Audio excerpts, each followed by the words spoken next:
Hi, this is Jennifer Matos with the Noah Webster House and West Hartford Historical Society. Today I'm bringing you the 50th episode of the Armchair tour of West Hartford history. You'll likely recognize the spot I'm filming at today. I'm at the I-84 off-ramp on Park Road, which is how many people enter the town.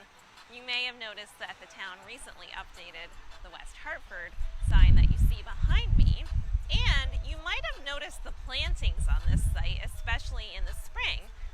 But did you know that they are a result of the West Hartford Garden Club? In the year 2000, they started a Beauty Through Bulbs project in which they went around and beautified different high-traffic areas of town.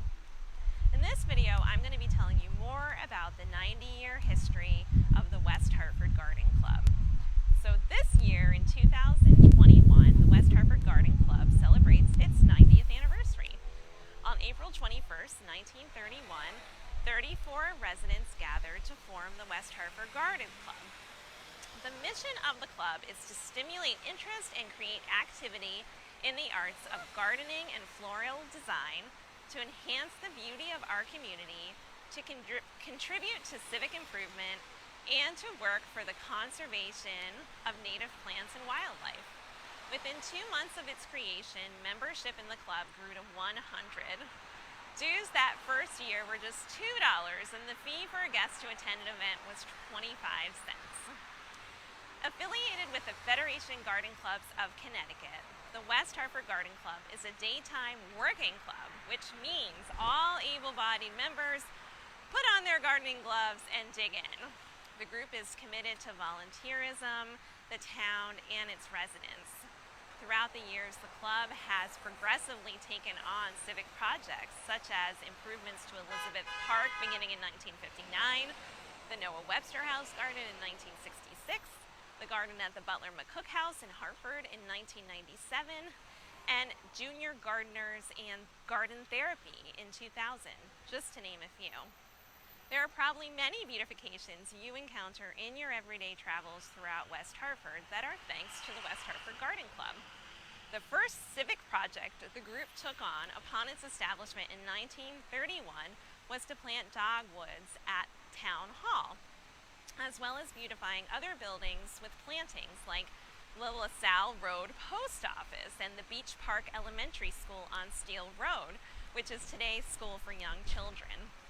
By the end of the decade, the club had begun donating garden-related books to the West Hartford Public Library.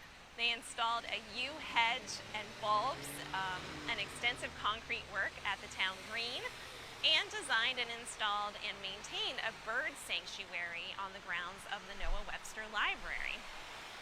During the decade of World War II, the West Hartford Garden Club supported the war effort by planting victory gardens, contributing to the Seeds to Britain Fund, helping to sell war bonds, and raising money for the American Red Cross. After the war, Garden Club members served on the Veterans War Memorial Committee. During the rest of the decade, the club continued community beautification by landscaping at the base of the Noah Webster statue in front of the library, planting flowering shrubs and trees along Trout Brook Drive off of Farmington Avenue. In the 1950s, the West Hartford Garden Club began to help other community organizations, such as the Children's Museum on Trout Brook Drive, where they funded and landscaped a plant screen for birds, and also a row of juniper trees on the property. In 1959, the club became involved with the Elizabeth Park Conservancy, providing rose bed support, including the care of bed number 65, arch restoration, bulb planting, and the donation of floral and potted arrangements for the Conservancy's annual fundraiser. With the rise of environmentalism in the 1960s, the Garden Club joined the Nature Conservancy and the American Land Trust with the goal of protecting earth, land, and water. They initiated new plantings at the old Sears building in Corbin's Corner, at the West Hartford Senior Center, and at Spice Bush Swamp. In 1961, the club participated in a newly formed garden therapy committee to conduct workshops with special education students, which would continue for the next 20 years. In 1966, the West Hartford Garden Club established a relationship with the Noah Webster House and agreed to create a reproduction 18th century garden in the front yard of the house.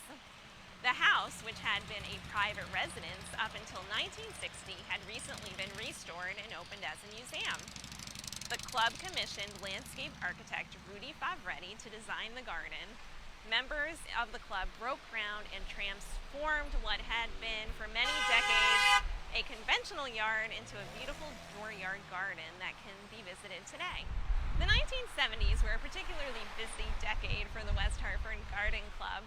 In 1973, the town of West Hartford had acquired Westmore Park to be used as a public education and recreation area to emphasize horticulture, natural science, and agriculture.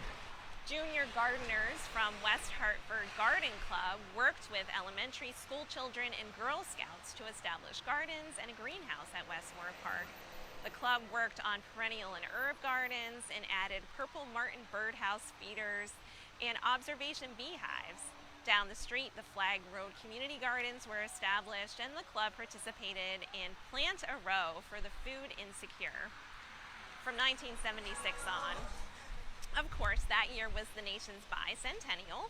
The club created what was called the Mayor's Vista at the Rockledge Golf Course that year, as well as planting 23 crab apple trees on Boulevard, representing each of the club's presidents since 1931. After celebrating their 50th anniversary in 1981, the West Hartford Garden Club carried on its commitment to the community by providing landscaping and financial support for a new addition to the Noah Webster Library and also at West Hartford Town Hall.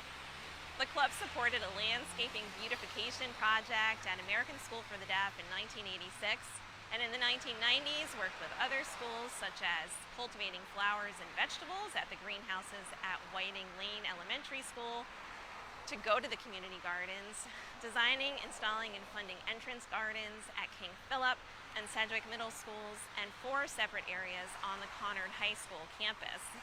In the early 2000s, the club installed plantings at Hall High School and helped with the Global Problem Solving Class Water System Initiative. New initiatives were begun by the club in the 2000s, such as the Beauty Through the Bulbs project that I was talking about, one of the locations being here at the off-ramp of I-84 on Park Road. They also established a vegetable garden with young mothers at St. Agnes Family Center and worked with residents of AE Plant Apartments on outdoor projects and floral arrangings.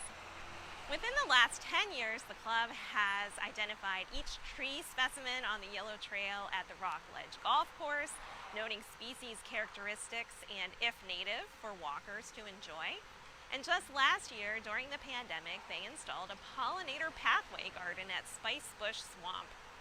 The West Hartford Garden Club has been quietly beautifying our landscape for the past 90 years in ways we probably don't even realize, planting wildflowers at the governor's residence, designing plantings for Fern Street and Mountain Traffic Triangle, supporting projects like Jonathan's Dream, providing garden therapy to places like West Hartford Health and Rehabilitation, lending expertise at centers like Hillcrest Area Neighborhood Outreach.